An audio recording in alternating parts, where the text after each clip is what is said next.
So long as an autistic person's conduct is judged as either good or bad, we will never be able to identify or even see what potential pains or unmet needs lie beneath. We need a new moral framework wherein underlying causes are considered before we determine a person's moral value based on their behaviour. I'm not downplaying or trivialising the harm caused by an autistic person in Meltdown. The painful, traumatic experience of the recipient absolutely matters. But to regard a vulnerable, overwhelmed and frightened individual who has lost all control of themselves as some kind of calculated abuser who should know better is totally unhelpful, unempathetic and ableist. We all want meltdowns to stop, but the person who views the autistic person in Meltdown as vulnerable and hurting, as opposed to abusive and cruel, is guaranteed to make more headway than the person who thinks autistic people should be ashamed and hated for their meltdowns or distress behaviours. Punishment, judgment, rejection and shame are the last things a person needs who has already had a lifetime of all that. If you really want to stop meltdowns and distress behaviour, then I suggest you start regarding autistic people in distress as hurt people and not as bad people.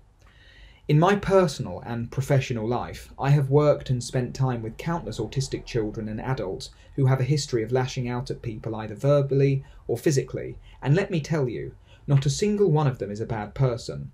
They are good people who hate themselves because of what they do and say to people when they are triggered.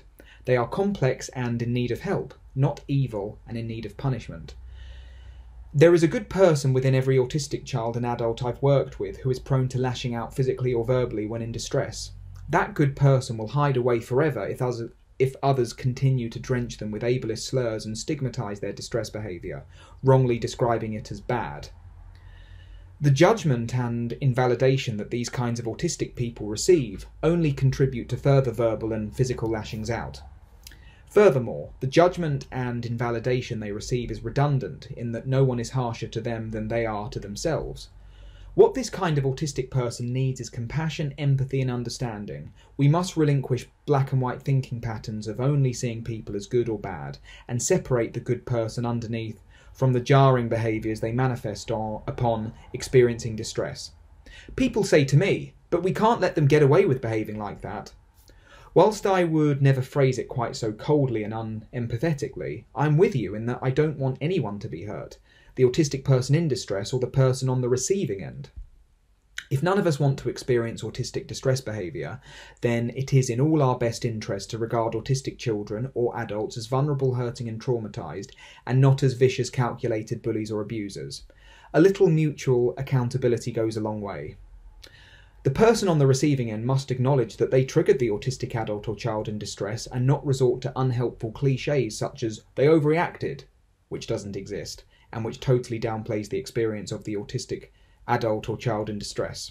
Similarly, the person on the receiving end must avoid supine attempts to play the victim, such as "I did nothing to deserve this, they just went for me for no reason." That's never the case, and this is a deceitful form of gaslighting. It's a bit like the issue of addiction. If drug addicts are criminalised and punished for their addictions, their underlying causes are never addressed, and thus they can never be helped. It's the same with the autistic child or adult in Meltdown. So long as we morally judge an autistic person and stigmatise their distress behaviour by calling the adult or child naughty, abusive or evil, or any other insult or slur you can think of, the autistic person's underlying trauma and unmet needs will never be addressed and they can never be helped.